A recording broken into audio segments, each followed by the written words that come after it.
आदाब नाजरीन, खैर मकदम है आपका। आप देख रहे हैं जी सलाम। मैं हूं इमरान खान, लेकर हाजिर हम सलाम दक्कन। तेलंगाना से खबर, जहां वजीर आला के चंद्रशेखर राव ने आज रियासती असेंबली तहलील करने का ऐलान कर दिया। केसीआर के इस फैसले से साल के आखिर में 4 रियासतों के साथ तेलंगाना में भी इंतखाबात कराने की उम्मीदें बढ़ गई हैं। देखिए ये रिपोर्ट। तेलंगाना में कई दिनों से जारी सियासी गहमा गहमी पर आखिरकार लगाम लग ही गई। रियासती असेंबली तहलील करने का ऐलान करते हुए केसीआर ने अपना इस्तीफा गवर्नर एएसएल नरसिम्हन को सौंप दिया, जिसे उन्होंने मंजूर भी कर लिया। इससे 4 रियासतों में होने वाले असेंबली इंतखाबात के साथ साथ तेलंगाना में भी इंतखाबात कराए जाने की उम्मीद बढ़ गई है। केसीआर के इस फैसले पर कांग्रेस ने तंज करते हुए टीआरएस पर बीजेपी और एआईएमआईएम के साथ खामोश साजबाज का इल्जाम भी लगाया। When I am offering you to go to people, then what is brickbatting here? No point. Now assembly has been dissolved and దాని గురించి చర్చ కాదు, పనికిమాలిన చర్చ అవుతుంది. See, there was no need for me to go for polls in April. It's automatically they have to go. There is no need. There is a need. There is need to go to now. That's the reason we are going. What I am trying to say is the political fragility is improving day by day in the state, which I wanted to curb in toto. I have been appealing to the opposition, please prove the allegation. The allegations made are 100% mindless, meaningless and totally baseless. The Telangana people are happy they got rid of a despotic, autocratic, dictatorial role. The Telangana people are thinking good riddance to bad rubbish. Congress party will sweep the polls. 5 साल की जिम्मेदारी तेलंगाना के जनता ने के चंद्रशेखर राव जी को दी है, पर अपने जिम्मेदारी से पहले ही 8 महीने के पहले आज के चंद्रशेखर राव जी अपने सरकार को बरतरफ करते हुए, डिसॉल्व करते हुए, क्यों तेलंगाना की प्रजा को बिना कोई कारण भी बताते हुए आज जल्दबाजी से के चंद्रशेखर राव जी डिसॉल्व कर रहे, ये सारे तेलंगाना जनता जानना चाहते। भारतीय जनता पार्टी और एमआईएम के साथ एक अंडरस्टैंडिंग में के चंद्रशेखर राव जी अर्ली पोल्स के लिए, चुनाव के लिए कांग्रेस पार्टी को जो डिसएडवांटेज देना चाहते, इसी कारण के चंद्रशेखर राव जी आज इस्तीफा कर रहे। असेंबली तहलील के बाद पीसी के दौरान केसीआर का निशाना कांग्रेस रही। इस मौके पर उन्होंने कांग्रेस सदर पर भी तीखे हमले किए। यानी कि कांग्रेस डर रहा है, चुनाव में जाने के लिए कांग्रेस डर रहा है, इससे साफ जाहिर है। बस यही जवाब है मेरा, और क्या है। मैं क्या, राहुल गांधी क्या फैक्टर है जी, मालूम है सबको दुनिया में। The biggest buffoon in the country, everybody knows. Whole country has seen in the open assembly how he went to Mr. Narendra Modi and hugged him. The way he is winking, वो क्या है, वो तो हमारे लिए property है। जितना वो आए ना उतना हम ज्यादा सीट जीतेंगे। मुसलमान जो है so very determining factor in Telangana. तो मुसलमान वोटों को जो है सो गुमराह करने के लिए, मैं सेक्युलर पार्टी हूं, मैं आपको मदद करने वाला हूं, तो आप मेरे को वोट डालो बोल के ये इस बार का इलेक्शंस में जो है सो मुसलमानों का वोट हासिल करते। और 2019 में जब पार्लियामेंट का इलेक्शंस होता है, बीजेपी से पैक्ट करते, ओवरटली और कोवर्टली पैक्ट लगाते हुए जो है सो मुसलमानों को गुमराह करने की कोशिश हो रहा है। पूरे दलित, मुसलमान, बैकवर्ड क्लासेस और तेलंगाना के आवाम जितने भी लोग हैं, होशियार रहना चाहिए, खड़ी सी खड़ी सबक सिखाना चाहिए। क्या हासिल किया बोल के आपने ये काम किया है। इस्तीफे से पहले सीएम चंद्रशेखर राव ने अरक्कीना असेंबली की एक मीटिंग बुलाई थी, जिसमें आम राय से यह फैसला लिया गया कि तेलंगाना असेंबली को तहलील किया जाए। केसीआर के इस फैसले पर सवाल बीजेपी ने भी उठाया है। पार्टी लीडर एन रामचंद्रा ने इसे पीएम मोदी वेव का डर बताते हुए वक्त से पहले इंतखाबात कराने की कोशिश करार दिया। जो हमारे जो विधानसभा का जो रद्द हुआ है आज, टीआरएस सरकार ने जो निर्णय किया है, 8 महीने पहले उसके काल परिमिति जो थी, उससे पहले इसका जो रद्द किया गया है, उसका हम विरोध करते हैं। टीआरएस सरकार मोदी जी के भय से, क्योंकि अगर चुनाव पार्लियामेंट और विधानसभा का एक साथ आता है तो उस पर मोदी जी का इम्पैक्ट ज़्यादा रहेगा, और चुनाव में मोदी जी का डर से ही टीआरएस सरकार ने अलग अलग चुनाव में जाने की निर्णय किया है। इसलिए असेंबली को रद्द किया गया है। हालांकि इसका इशारा केसीआर ने इतवार को ही अपने 4.5 साल पूरा होने के मौके पर पार्टी रैली में कर दिया था। लेकिन ऐसा दावा किया जा रहा है कि इसकी बुनियाद तो गुज़िश्ता हफ्ते सीएम चंद्रशेखर राव ने दिल्ली के दौरे पर ही कर दी थी। सिंह से मुलाकात के बाद से ही इस तरह की अटकलें लगना शुरू हो गई थी। यहाँ बड़ा सवाल ये है कि केसीआर मोदी वेव से डर रहे हैं या आम इंतखाबात के दौरान कोई बड़ा गेम खेलने वाले हैं। लेकिन रियासत में एआईएमआईएम के साथ बढ़ती टीआरएस की नजदीकियां एक अलग सवाल पैदा कर रही हैं। जी सलाम के लिए ब्यूरो रिपोर्ट के साथ मासूम सिद्दीकी।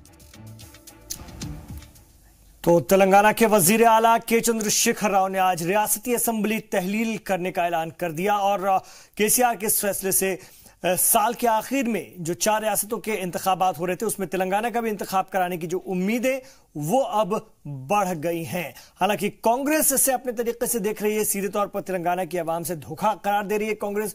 बीजेपी का कहना है कि मोदी वेव से डर गए हैं केसीआर, इसलिए यह फैसला जल्दबाजी में लिया जा रहा है।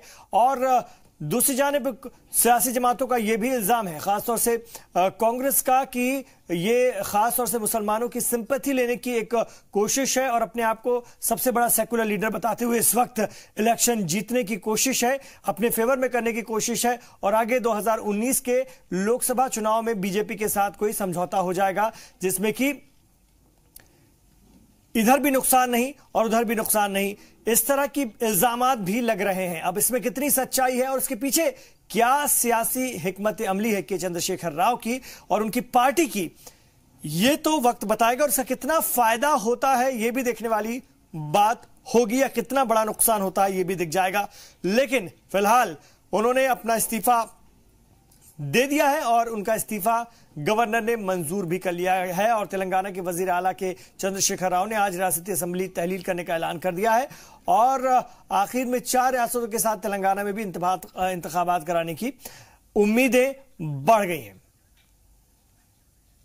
और तेलंगाना के नए सियासी हालात की जानकारी देने के लिए इस वक्त हैदराबाद से मौजूद हैं हमारे सीनियर रिपोर्टर प्रसाद भूसेकर। आइए उनसे बात करते हैं। प्रसाद जी, क्या हिकमत अमली, क्या रणनीति इसके पीछे आपको केसीआर की साफ तौर पर नजर आ रही है, उनकी पार्टी की साफ तौर पर नजर आ रही है और जो इल्जामात कांग्रेस के हैं या बीजेपी के हैं वो कितने सही हैं?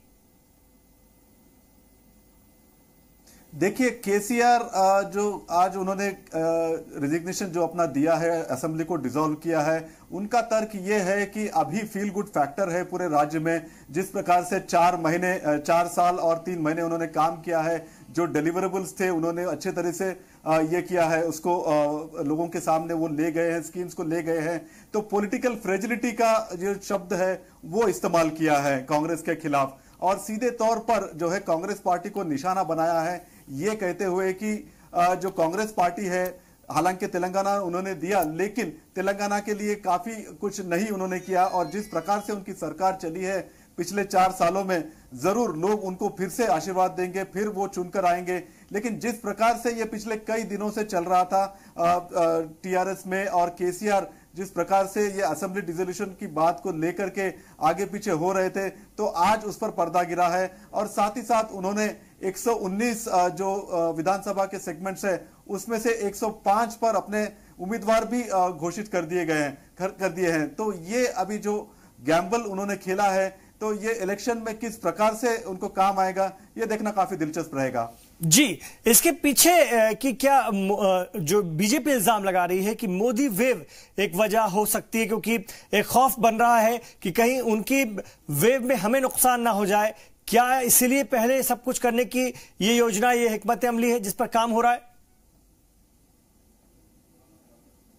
देखिए, एक बात को यहां पर हमको समझना चाहिए कि तेलंगाना में बीजेपी का उतना वजूद नहीं है। यहां पर सिर्फ केवल उनके 5 एमएलएस है और 1 लोकसभा का एमपी है और बीजेपी अगर सही मानों में तेलंगाना में फैक्टर ज्यादा नहीं है।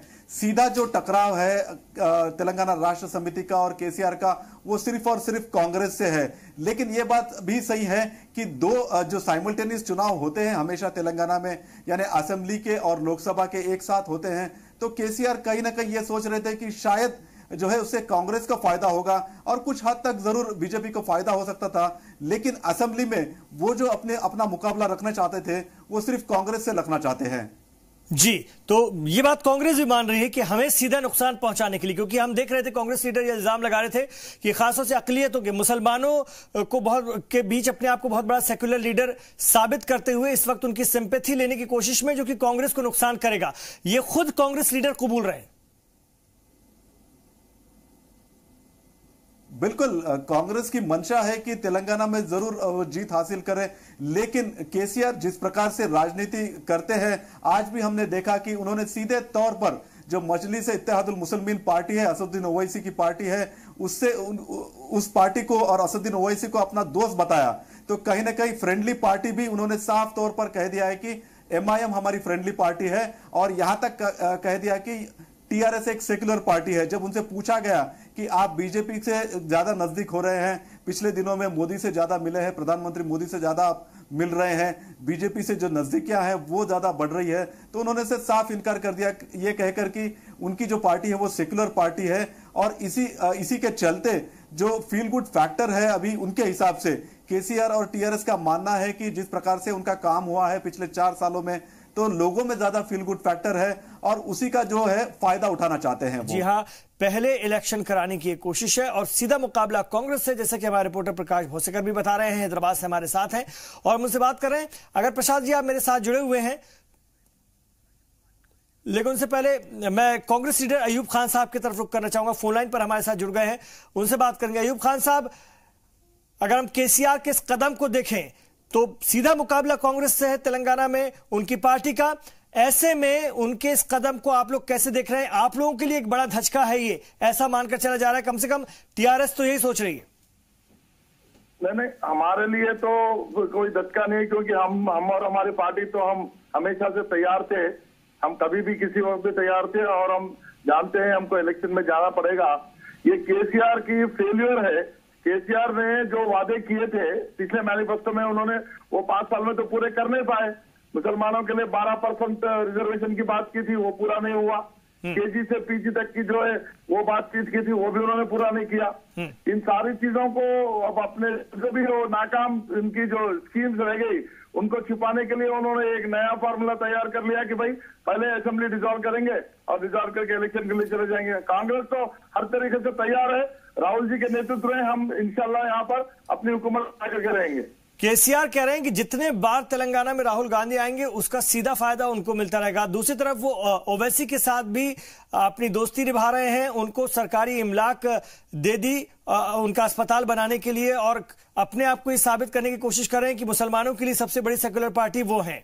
ऐसे में आप लोगों के लिए कितनी मुश्किल है ये? हमारे लिए कोई मुश्किल का सामना नहीं है। देखिए, जिस वक्त कांग्रेस पावर में थी तो ओवैसी की पार्टी तो कांग्रेस के साथ थी।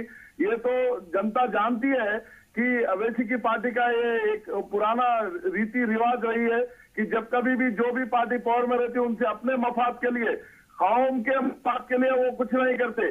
अपने मफाद के लिए वो दर हमेशा किसी ना किसी जो पार्टी हुकूमत में रहती हुक्मरान जमात के साथ जुड़ जाते और उनके साथ वो चले जाते। उनके जो अपने फायदे हैं, मेरे को बताइए, अगर अवैसी को इतना ये था तो इन्होंने यहाँ पर हैदराबाद के लोगों के लिए, हैदराबाद के मुसलमानों के लिए क्या किया? इन्होंने क्यों नहीं 12% रिजर्वेशन पे दबाव डाला केसीआर को, जबकि वो की हुक्मरान जमात में साथ थे? क्यों नहीं उन्होंने ताल्लुक से बात किया? क्या मेट्रो का मसला ले लीजिए या 12% रिजर्वेशन का ले लीजिए या पढ़ाई का ले लीजिए या कॉलेजेस का ले लीजिए, कौन सी कॉलेज, कौन सा मसला, कौन सा हॉस्पिटल इन्होंने हुक्मरान जमात के साथ। लेकिन वो तो इसी इंप्रेशन में है कि हम ये इलेक्शन निकाल लेंगे क्योंकि हमने करीब 99% वादे पूरे कर दिए। और वो राहुल गांधी का मजाक उड़ाते हुए, कांग्रेस सदर का मजाक उड़ाते हुए कह रहे हैं कि वो जितने बार तेलंगाना आएंगे उतने बार हमको फायदा होगा। यही केसीआर जब तेलंगाना दिया गया था, इसी राहुल गांधी के और सोनिया गांधी के पैर पड़ के इन्होंने कहा था कि मैं इनको भगवान की तरह मानता हूं और इनके फोटो लगा करके पूजा करूंगा। आज वही केसीआर कहते हैं। जी चलिए अयूब जी, आप हमारे साथ बने रहिएगा। जी प्रसाद भोसेकर, मुसलमानों के आरक्षण का मसला मुद्दा बनेगा इस इलेक्शन में, क्योंकि यही एक ऐसा मसला है जिसको लेकर के यहां पर गर्दन फंस सकती है। अवाम के बीच जाएंगे, खासतौर से मुसलमानों के बीच जाएंगे तो जवाब देना पड़ेगा और कांग्रेस इसको इश्यू बनाने की कोशिश में है। बिल्कुल, इस बात में कोई दोहरा ही नहीं है कि जो मुसलमानों का फैक्टर है तेलंगाना में वो जरूर अहम रहेगा। जिस प्रकार से उनकी तादाद है या परसेंटेज है, ना केवल हैदराबाद में बल्कि तेलंगाना के कई जिलों में, तो उसको कैसे वो बुनाते हैं ये देखना काफी दिलचस्प रहेगा। क्योंकि एमआईएम पार्टी का जो वजूद है वो हैदराबाद के आसपास ही है, लेकिन एमआईएम पार्टी दूसरे जगहों पर भी काम कर रही है, जैसे निजामाबाद जिला हुआ या फिर आदिलाबाद, कामारेड्डी, निर्मल, ऐसे जिलों में भी काम कर रही है। लेकिन आप क्योंकि दोनों ही फ्रेंडली पार्टीज है, तो इन फ्रेंडली पार्टीज के बीच में कैसा फ्रेंडली कॉन्टेस्ट रहेगा, तो उसका फायदा क्या टीआरएस या एमआईएम को मिलेगा या फिर कांग्रेस को मिलेगा? क्योंकि कांग्रेस में भी कांग्रेस के लिए भी मुसलमान सोच रहे हैं, अभी भी उनका जो सॉलिड वोट बैंक है, तो मुसलमानों के कई ऐसे तबके हैं कि वो कांग्रेस के सॉलिड वोटर्स रहे हैं। ये चुनाव कहीं ना कहीं काफी दिलचस्प रहेगा। बिल्कुल, आप रहेगा हमारे साथ। अयूब खान की तरफ रुख करूंगा, कांग्रेस के लीडर हैं तेलंगाना कांग्रेस के। अयूब खान साहब, आप कह रहे हैं कि धोखा हुआ है मुसलमानों के साथ और बहुत सारे ऐसे मसले हैं जिनको हल नहीं कर पाए हैं केसीआर। आप लोगों के पास क्या हिकमत अमली है, क्या कहने क्या लेकर जाएंगे? क्योंकि ये 4 साल और कुछ महीने का ये जो दौर रहा है इनकी हुकूमत का, उसमें कहीं ना कहीं बहुत तेजी से, जैसा कि दावा किया जा रहा है, तेलंगाना बनने के बाद काम करने की कोशिश की गई, एक नए स्टेट को पटरी पर लाने की कोशिश की गई है। ऐसे में आप लोग क्या लेकर जाएंगे अवाम के बीच में और मुसलमानों के बीच बिलखुसूस? जितना भी डेवलपमेंट हुआ था सारा कांग्रेस के दौर में हुआ था। जो जो स्कीम्स हमारी आधी अधूरी रह गई थी उन सारों को पूरा कर लिया गया और यह अपना नाम दे दिया गया है। जितने भी अब ये अपने स्कीम चला रहे, जैसे शादी मुबारक हो, वो कांग्रेस के दौर में भी थी। अब जिस तरीके से जो भी ये कर रहे हैं, ये सारे स्कीम्स कांग्रेस के दौर के, नए स्कीम कुछ भी नहीं है। जितने भी प्रोजेक्ट है, कालेश्वरम से लेके ये जितने भी वाटर प्रोजेक्ट है, ये सारे के सारे कांग्रेस के दौर में किए गए हैं। मेट्रो रेल से लेके डेवलपमेंट तक पूरा कांग्रेस के दौर में हुआ। केसीआर के दौर में क्या हुआ? केसीआर के दौर में तो कुछ भी नहीं हुआ। और इधर बीजेपी अपने दूसरी बात कर रही है। अयूब साहब, बीजेपी का कहना है कि इसलिए ये कोशिश हो रही है क्योंकि मोदी वेव से आप दोनों घबराए हुए हैं। आप खुद कह रहे हैं कि हम लोग तैयार है इलेक्शन के लिए। इसका मतलब आप लोगों को भी लगता है कि ये सही हो रहा है, क्योंकि अगर और आगे बढ़ेंगे तो फिर उधर नुकसान हो जाएगा आपको भी और इनको भी। हमको मोदी से कोई डरना नहीं है, क्योंकि जनता अच्छी तरह जानती है कि मोदी के दौर में क्या हुआ क्या नहीं हुआ। डिमोनेटाइजेशन से लेके जीएसटी तक आज पब्लिक को अच्छी तरह मालूम है किस तरह से उनको नुकसान उठाना पड़ा और किस तरीके से आज जनता परेशान है। और रहा हमको डरने का तो कोई बात ही नहीं है, हम तो तैयार थे। हमारा क्या है, और ये बीजेपी का मुझे यहाँ पर एक मेरा पर्सनल नजरिया ये है कि ऐसे लगता है कि बीजेपी जिस तरीके से आंध्रा के, आप देखिए चंद्रबाबू नायडू बीजेपी के साथ थे और बीजेपी को अपना मसीहा मानते थे, आज वो उसके खिलाफ हो गए। आज केसीआर उसको अपना मसीहा मान रहे हैं। तो ये डिसॉल्व करने में असेंबली, मेरे को लगता है कि यहाँ पर भी एक धोखा है शायद, क्योंकि बीजेपी हमेशा से धोखा देते आई है। जिस तरीके से स्पेशल स्टेटस का मसला था आंध्रा का, उसमें उन्होंने धोखा दिया। तो ऐसे ही केसीआर को लगता है मेरे को कि केसीआर ने भी गलत कदम उठा लिया। अगर कल को हो सकता है कि इलेक्शन कमीशन बोल दे कि नहीं हम तैयार नहीं, हम नहीं कर पाएंगे, तो केसीआर बीच में लटक जाएंगे और प्रेसिडेंट रूल लगा दिया जाएगा बीजेपी की ओर से। ठीक है, बहुत शुक्रिया आपका अयूब साहब इस पूरी बातचीत के लिए, और प्रसाद भूसेकर जी आपका भी बहुत शुक्रिया हैदराबाद से इस पूरी चर्चा के लिए। तो नाज़रीन, सलाम दक्कन में अभी इतना ही, लेकिन जी सलाम पर खबरों का सफर जारी है। आप रहिए जी सलाम के साथ।